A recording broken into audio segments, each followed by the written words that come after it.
The mysterious arrival. It was a quiet day on the alien planet of Zerka. The skies were clear, the air still. The inhabitants of Zerka, a powerful and advanced alien race, lived in peace, their cities shining under the glow of their twin suns. But little did they know that peace was about to be shattered. Far beyond their stars, in the deep reaches of space, a massive ship moved closer.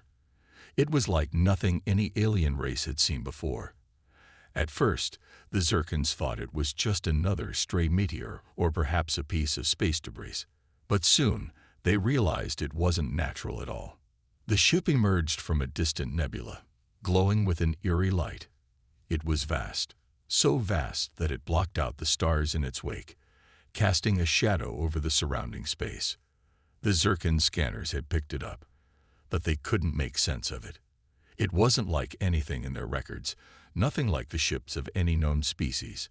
This was something new, something that could not be ignored. The Zerkans watched in awe and fear as the ship slowly moved toward their planet. It didn't announce its arrival. It didn't give any signs of aggression or warning. It simply appeared, moving with a calm, controlled purpose. The Zerkans tried to send messages to it, but they received nothing in return. It was as if the ship had no interest in communication, only in reaching its destination. The alien leaders, once comfortable in their dominance, were now on edge. The ship's arrival disrupted everything they knew. The planet's brightest minds were called upon to study this phenomenon. They began analyzing every possible detail about the ship, but the more they learned, the less they understood.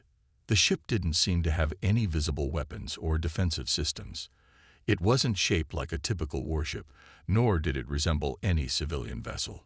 Its surface was smooth, almost as if it was alive, shifting in ways that seemed unnatural to the Zerkans. The ship's energy readings were off the charts, far beyond what they had ever seen before. It wasn't just advanced, it was beyond their comprehension. As the ship drew nearer to Zerka, panic began to spread.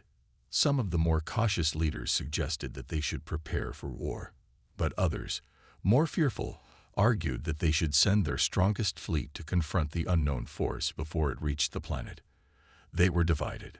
Some feared the ship's power. Others didn't believe that anything could threaten them. The Zerkans had never been so uncertain. Their empire had stood for thousands of years, undefeated by any species they had encountered. They had wiped out entire civilizations with ease, so the idea of an unknown ship arriving, seemingly without purpose or explanation, was unsettling. They had no idea who it was or what they wanted. The leaders convened in their council chambers, but the atmosphere was tense.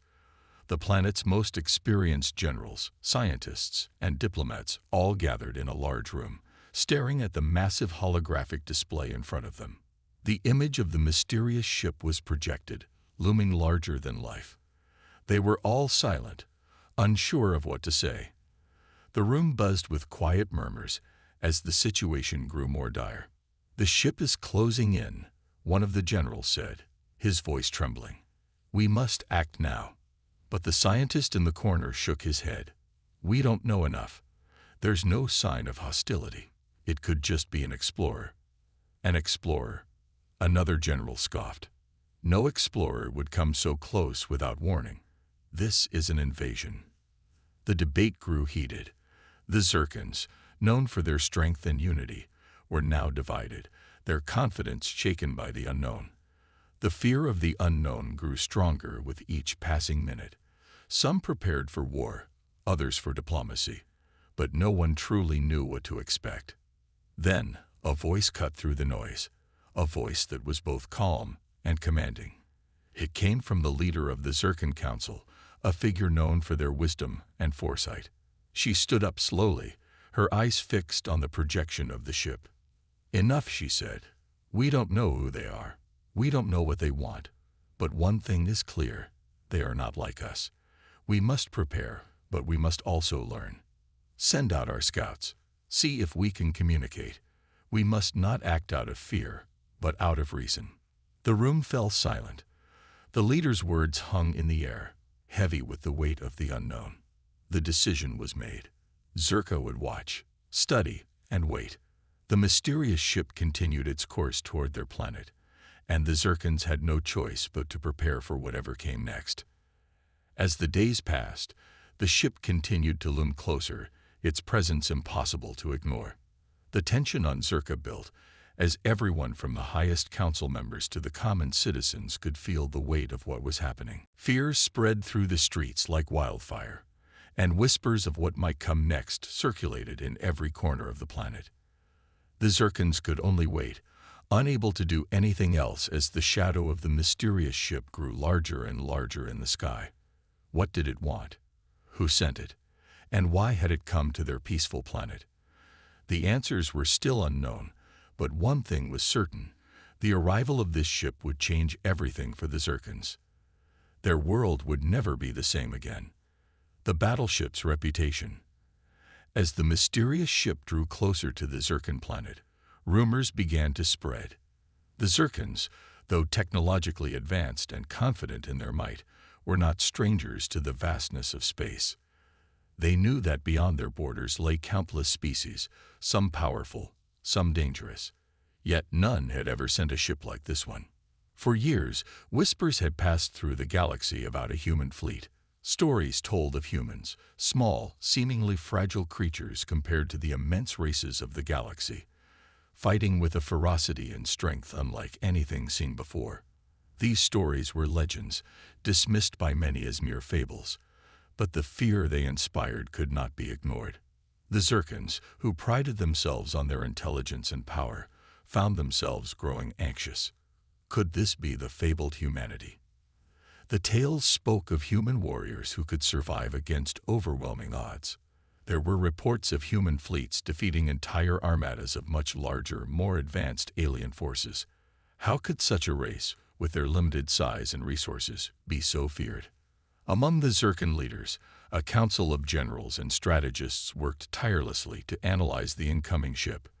They pored over old records, examining the few scraps of information they had on humanity's previous battles. It was clear: humanity's military was unlike anything the Zerkans had encountered before. One by one, they went through the reports. In one battle, humans had destroyed an entire alien fleet, their tactics simple yet devastating. Another report told of a human general, known only as the Commander, who had led a small fleet to victory against a much larger force.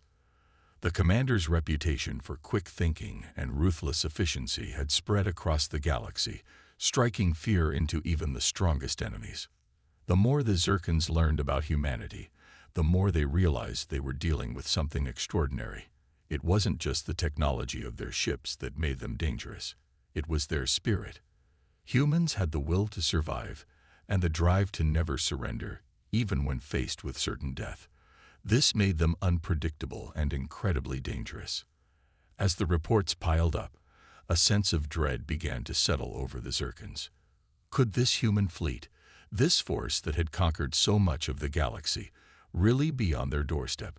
What would happen if they were truly here? The possibility was both terrifying and humbling. The Zerkan generals could not ignore the chilling thought. They might be facing their end.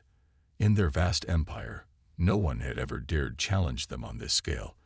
They had crushed countless civilizations, but the stories of humanity made them question whether they could hold their ground. It was not long before the Alien Council convened to discuss the terrifying possibility that the ship belonged to humanity. There was an air of uncertainty as the leaders gathered. The room was filled with debate, each leader offering a different perspective. Some were confident they could repel the invaders with their superior firepower, while others feared that such an approach would only provoke a massacre. A wise old leader, known for his experience in military strategy, stood up. The problem with these humans is that they do not fight like us. Their ships are small, but their will is immense. We could destroy their fleet, but we would risk provoking something far worse. The reputation of humanity is not that of an invincible species, but one that refuses to bow down. They will fight until their last breath. His words silenced the room. For the first time, the Zerkans questioned their own superiority. The stories of human resistance had shaken their belief that no force could threaten them. The reputation of humanity was now real, not just a tale told across the galaxy. And if they were to face humanity, they would have to consider all the possibilities, not just their usual tactics. The fear that had begun to spread through the ranks now gripped the Zircons completely. The ship that was approaching their planet could be the beginning of something they had never encountered before. Not just a battle, but a war with humanity itself. In the end, the decision was made. The Zircon generals and leaders knew that they had to act, but they weren't sure how to respond. Could they fight this enemy? Or would humanity's reputation of fierce, unyielding resistance lead them to a victory they could not afford to lose? As the days passed, the tension among the Zircons reached its peak. The ship, with its mysterious and terrifying reputation, drew closer, and the Zircons could no longer ignore the possibility that their world might soon be changed forever. They now understood that they weren't just facing another alien force. They were facing the arrival of something much more dangerous: humanity itself. The alien leader's dilemma. As the massive ship continued its slow, inevitable approach toward the Zircon homeworld, the alien leaders were thrown into turmoil. There had never been a time when their empire had faced a threat they could not understand, but now everything had changed. The Zircons had been supreme rulers of the galaxy for thousands of years. Their military was unmatched, their technology advanced beyond the wildest dreams of most species. Yet here they were, faced with the unknown, and for the first time in their long reign, doubt crept into their minds. The council room was filled with tension. A holographic map of the approaching battleship loomed in the center, casting an eerie glow across the room. It was impossible to ignore the size of the ship, its mere presence a reminder of the coming conflict. The alien leaders, generals, and strategists sat around the table, faces grim and eyes uncertain. The High Commander, a seasoned veteran of countless battles, was the first to speak. "We cannot sit idle. We must prepare our forces immediately. This ship is not a diplomatic envoy. It is a weapon. If humanity is indeed behind this, we are facing a threat unlike any we have ever encountered." But not all of the leaders agreed. A younger, more optimistic member of the council, Vice Commander Trixar, spoke up. "We have always prided ourselves on our intelligence, our ability to outthink our enemies. Perhaps this ship is here for peaceful purposes. We should send a message, try to communicate. Humanity is a young species. Surely they understand the value of diplomacy." Trixar's words were met with a mixture of skepticism and disdain. Diplomacy. General Zarnak, one of the oldest and most respected figures in the council, grumbled. "Do you truly think that humanity would send such a massive force to negotiate?" "No, Trixar. They are here to conquer. We've heard the stories. We know what they are capable of. They are coming for us." The room erupted into argument as the leaders debated. Some pushed for immediate action, preparing their forces for a confrontation, while others, including Trixar, wanted to at least try and understand the humans' intentions before deciding whether to go to war. The more the council argued, the more divided they became. This wasn't just a military decision. It was a question of how to respond to a completely unknown force. Tension in the council room escalated. The fear of the unknown gnawed at every leader, each trying to convince the others of the right course of action. Some generals called for a full-scale mobilization of the Zircon fleet, while others argued that such an act could lead to unnecessary bloodshed.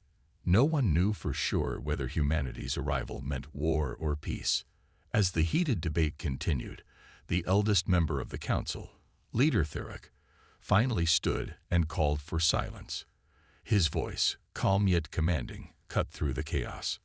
"We have stood as the strongest power in the galaxy for countless millennia," he said, his eyes scanning the room. "But today we face something we have never seen before. We may be the largest, the most powerful, but we are not invincible. The tales of humanity's will to survive, to fight for what they believe in, are not just stories. They are truth. If we face them, we must do so with respect and with caution." His words struck a chord. For a moment, the council members fell silent, their uncertainty palpable. Therek's wisdom had always been their guide, and though his words carried weight, they were not easy to hear. "We must prepare, yes," Therek continued, "but we must also be ready to negotiate. We will send a delegation to meet this force, but we will also begin mobilizing our fleet. This is a time for both strength and diplomacy. We will face humanity not with arrogance, but with the recognition that we may be dealing with a force that does not think like us, does not fight like us." The decision was made. The Zircons would attempt to communicate, to open a dialogue with the incoming battleship, but at the same time, their military preparations would continue. They would not risk being unprepared, but they would not rush to war either. They would test humanity's true intentions. As the leaders left the council chamber, each was filled with a sense of unease. Could they reason with this mysterious force, or would they be forced into battle? The Zircons, for the first time in their history, did not have the answer. The battle ahead was not just about weapons and strategy. It was about understanding humanity itself. The coming days would determine whether the Zircons could coexist with this new force, or whether humanity's reputation for fierce independence and relentless courage would lead to a war that neither side could afford to lose. Humanity's show of force. As the Zircon leaders debated their course of action, the massive battleship that loomed in their skies remained silent, its presence growing ever more ominous. It seemed to be waiting, as though observing the alien world below. The Zircons, still unsure of humanity's intentions, had no choice but to act, preparing for the worst. However, they had no way of knowing that humanity's next move would strike fear into their hearts, leaving them with a terrifying message they couldn't ignore. The human commander aboard the battleship, known only as the Commander, was calm and collected as the ship approached the alien planet. While the Zircons spent their time preparing for battle, the Commander was already steps ahead, having anticipated the alien response. For humans, this wasn't a battle for territory. It was a demonstration of what they were capable of when pushed to the edge. The Commander had learned of the Zircons' reputation, how they had conquered many worlds, how they were known for their strength and ruthlessness. But humanity's reputation wasn't just about power. It was about resilience, courage, and unity. The Commander knew that it wasn't enough to simply engage in a fight. The Zircons needed to understand who they were dealing with. They needed to realize that humanity was not a race to be underestimated. The battleship, a massive fortress in space, was equipped with unimaginable firepower, far beyond anything the Zircons had ever encountered. The ship's weaponry, designed for planetary destruction, was both beautiful and terrifying. The Zircons had no idea that humans had perfected the art of warfare not just through technology, but through a sheer will to survive. They were about to see that firsthand. With a deliberate, calculated move, the Commander ordered the first demonstration of humanity's power. A single, devastating pulse of energy was fired from the battleship, aimed directly at one of Zirka's moons. The Zircons watched in horror as the moon, once a peaceful celestial body, was ripped apart by the blast, shattered into 1,000 fragments. The explosion could be seen from the surface of their planet, a violent reminder of the destructive power that humanity wielded. The message was clear. This is what you face if you choose to fight. It wasn't a threat. It was a promise of what could happen if the Zircons refused to stand down. In the council chambers of Zirka, the leaders were struck silent. They had always believed themselves to be the most powerful species in the galaxy. Now they had witnessed firsthand what humanity was capable of, and it was unlike anything they had ever seen before. The destruction of the moon wasn't just a show of power, it was a warning. Humanity didn't need to fight with entire fleets. They could do what they had to with precision, with skill, and with an unmatched level of force. Some Zircon leaders were shaken to their core, their once unshakable confidence in their superiority now broken. General Zarnak, who had always advocated for aggression, stood frozen in disbelief. How could they do that so easily? He muttered, One shot destroyed an entire moon. Vice Commander Trixar, who had once suggested diplomacy, looked out the window of the council room, his thoughts racing. He had hoped to avoid conflict, but now it seemed clear. Humanity wasn't here for negotiations. The ship that hovered in the skies was not a diplomatic envoy. It was a force of nature. The council room was filled with a heavy silence as the alien leaders processed what had just happened. The destruction of the moon was not only a physical display of humanity's strength, but it was also a psychological blow. It demonstrated their willingness to take extreme action, to strike without hesitation, and to use their power without mercy. But even as the fear set in, there were still some who believed that they could face humanity head-on. "We cannot let this display of power break us," General Zarnak said, trying to regain his composure. "If we fall back now, if we show weakness, we will never regain control of the galaxy." Yet, even as Zarnak spoke, the doubt among the Zircon leaders grew. They now knew that their once great empire might not be enough to stop the human battleship. As the Zircons debated their next move, the commander aboard the battleship watched silently. There would be no further displays of force, at least not for now. The commander had already made their point. It was now up to the Zircons to decide whether they would engage in battle or whether they would surrender. The Zircons had no choice but to face the reality that the humans were not like the others they had conquered. They were not just another alien species to subdue. Humanity had arrived, and they had arrived to show that they would never be intimidated, never be conquered, and never be stopped. The question now was, would the Zircons stand down and submit, or would they continue to fight a battle they were not certain they could win? Alien resistance grows.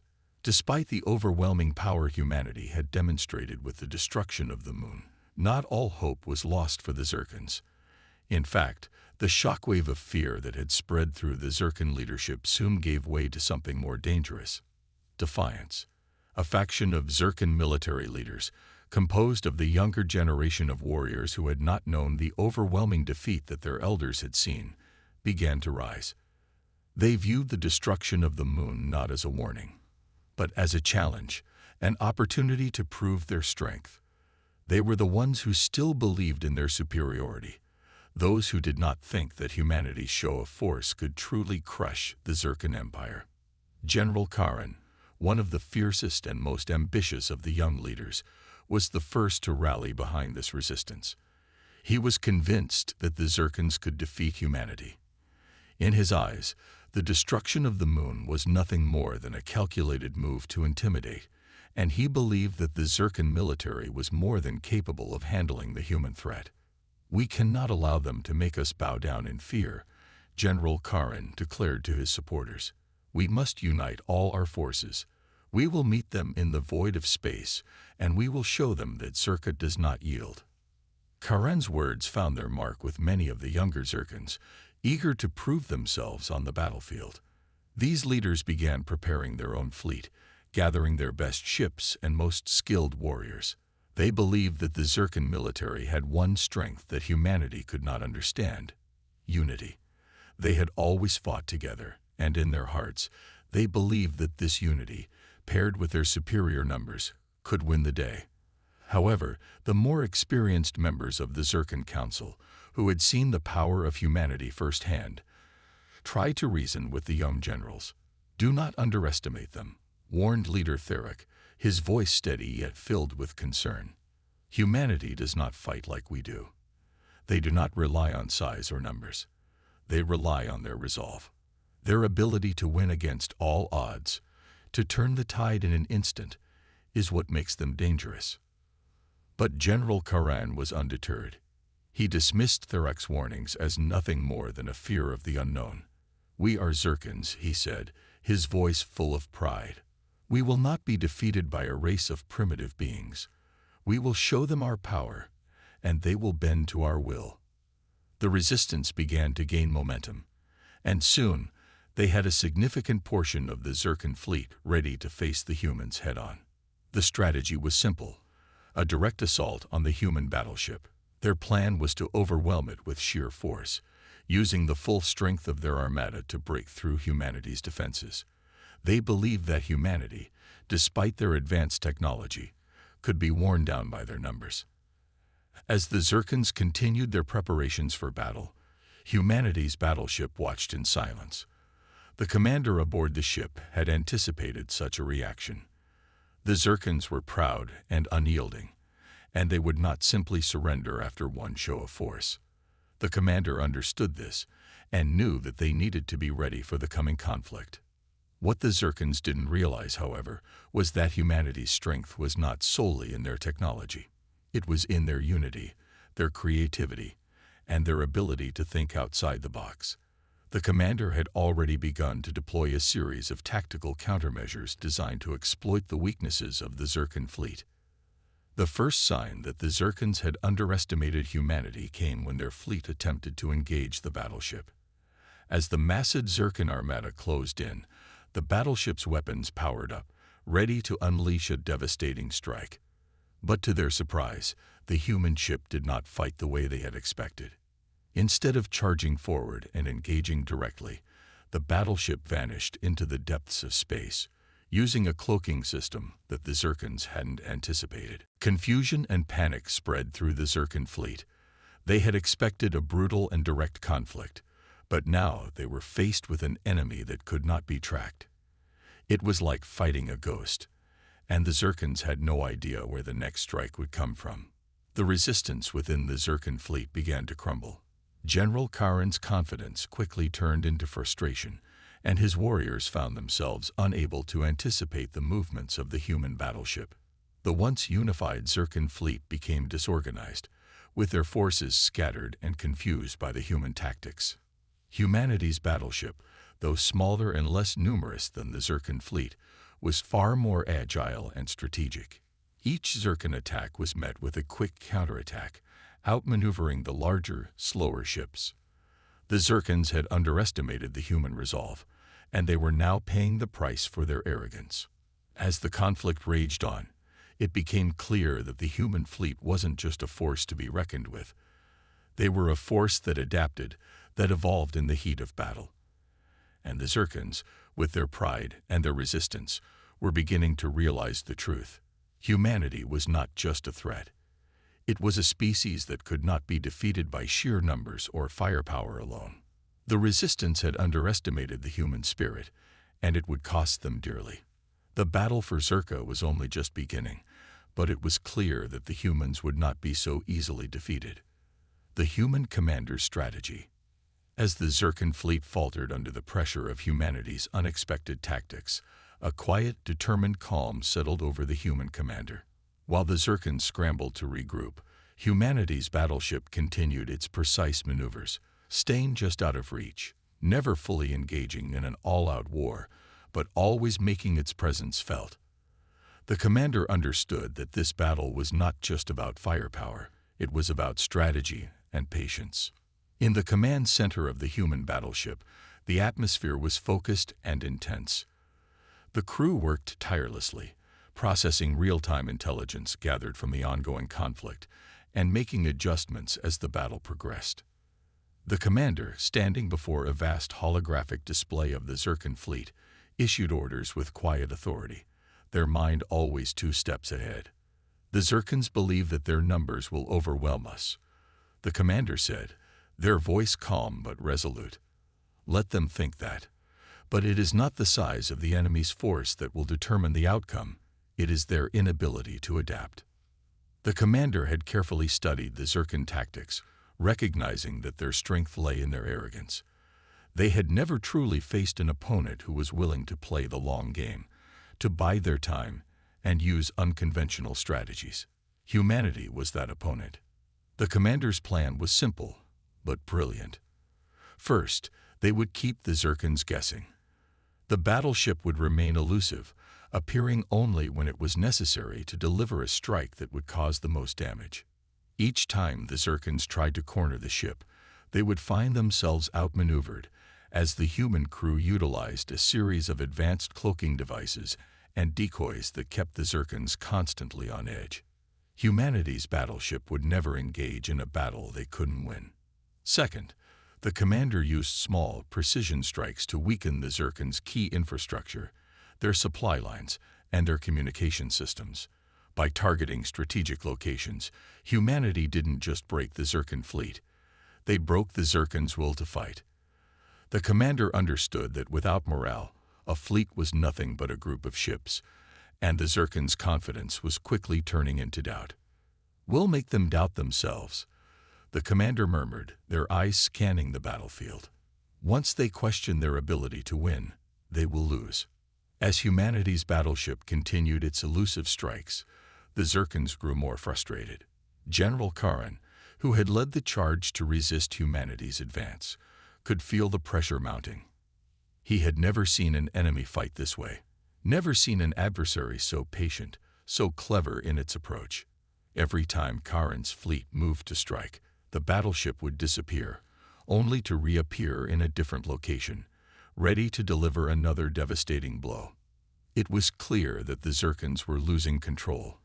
Their once unified fleet was now splintering, with some factions wanting to press on and others questioning whether they should negotiate. General Karin's frustration reached its peak as the Zircons failed to make any meaningful advances. His ships were becoming more scattered, and his forces were running low on supplies, thanks to the precision attacks orchestrated by the commander. In one final attempt to regain some semblance of control, Karin called for a massive assault on the human battleship. He believed that if they concentrated all their forces in one place, they could overwhelm humanity's technological advantage.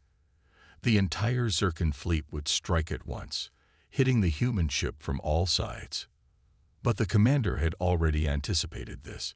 Humanity's battleship had been carefully placed in a location designed to lure the Zircons in, and the commander had set the perfect trap. As Karin's fleet closed in, humanity's battleship engaged its cloaking system once again, disappearing from their scanners. The Zircons had walked right into the trap. The commander gave the order, and the battleship's weapons fired in quick succession. The Zircons' forces, divided and spread thin, were hit with an intense barrage of energy blasts that took out key ships before they even had a chance to retaliate. The concentrated assault turned into chaos as ships collided, unable to coordinate or communicate properly due to the commander's earlier strikes on their communications. It was a devastating blow to the Zircon fleet, and the panic among the Zircon ranks was palpable. Karin's desperate push had failed, and now the resistance he had fought so hard to rally was beginning to crumble. The Zircons had no choice but to reassess their entire strategy. They had underestimated humanity's ability to adapt and outthink them at every turn. As the battle continued to rage, the commander remained calm, watching the Zircons falter under the weight of their own miscalculations. They knew that the battle wasn't won yet, but this was a turning point. Humanity had proven that they could hold their ground, that they could fight with a resolve the Zircons had never anticipated. The human fleet had not only survived, it had shown that it was capable of winning. And in the depths of the Zircon fleet, amidst the confusion and disarray, the realization began to sink in. Humanity was not a species to be taken lightly. They were a force to be reckoned with, and the cost of underestimating them was becoming all too clear. The stage was set for the final confrontation, and the Zircons now had to decide if they would continue their fight or concede that humanity had proven itself to be a worthy opponent. The final battle. The final battle loomed as the Zircon fleet, battered and broken from humanity's relentless strikes, prepared for what could be their last stand. General Karin, now desperate and without many options, rallied his remaining forces. The Zircons, having failed to break humanity's resolve, found themselves on the brink of collapse. But they had one last hope, a final push, a concentrated strike to push humanity back. General Karin called for the remaining Zircon forces to regroup. They would converge on humanity's battleship, their fleet now consolidated into a single desperate force. Karin knew it was all or nothing. If they could not destroy the human ship in this final assault, they would lose everything. As the Zircon fleet moved into position, ready for their final charge, the human battleship, lurking in the distance, seemed almost motionless. It appeared as though humanity was preparing for its own final stand, vulnerable and exposed. The Zircons, believing they had an opening, charged forward with full force, their weapons charged and their determination unwavering. But the human commander was prepared. With cold precision, the commander issued the order, and the battleship moved into its final strategy. The Zircons, confident they had the advantage, moved into range, only to realize that they were walking into a trap they had never expected. The human battleship wasn't exposed. It had been carefully positioning itself the entire time, and now it was ready. The battleship's cloaking systems dropped just as the Zircons closed in, and in an instant, the human fleet emerged from the shadows, hidden fleets that had been strategically placed all around the Zircon forces. Humanity's ships, though fewer in number, came at the Zircons from all angles, using the very same tactics that had once caused the Zircon fleet to falter. The Zircons were trapped, surrounded on all sides. The human commander knew that this battle had to be decisive. It wasn't just about defeating the Zircons. It was about ending the war and sending a clear message to the galaxy that humanity could not be stopped. The human ships, equipped with precise weaponry and superior tactics, tore through the Zircon fleet. The Zircons tried to regroup, but it was clear that their unity had been shattered. The human battleship led the charge, its weapons raining down on key targets, disabling Zircon ships with ruthless efficiency. As the battle raged on, General Karen tried to rally his forces one last time. He ordered the fleet to concentrate their fire on the human battleship, desperate to destroy it before it could break them entirely. But it was too late. Humanity had learned from their every move, anticipating each tactic and countering it with precision. The Zircon ships, once a fearsome force, were now falling apart, their defenses overwhelmed by the human onslaught. In the final moments of the battle, Karen realized the truth. The Zircons had underestimated humanity, not just in strength, but in strategy, in resolve, and in unity. No matter the size of the fleet, no matter the odds stacked against them, humans fought as if they had everything to lose. And in that desperation, they found their strength. With the Zircon fleet collapsing under the weight of humanity's relentless assault, Karen gave the order to retreat. But it was too late. The human forces had already taken control, and their final victory was assured. The remnants of the Zircon fleet scattered, their pride shattered, and their resolve broken. The battle had been lost. Humanity's battleship remained victorious, its crew having fought with determination and precision. The commander stood silent, gazing at the remains of the once proud Zircon fleet. This victory wasn't just a testament to their technological superiority.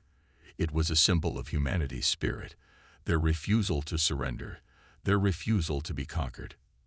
As the battle concluded, the message was clear. The galaxy now knew that humanity was a force to be reckoned with. The Zircons, once confident in their dominance, had learned the hard way that there were forces in the universe that could not be crushed by sheer power alone. Humanity had proven that they could rise above any challenge, any threat. The galaxy had witnessed their strength, and now they would remember it. Humanity's arrival wasn't just a new chapter in the galaxy's history. It was the dawn of a new era, where human resilience, courage, and determination would shape the future. As the commander looked out over the aftermath of the battle, they knew that this was just the beginning. The galaxy had learned a valuable lesson. Humanity would never back down, never yield, and never be defeated.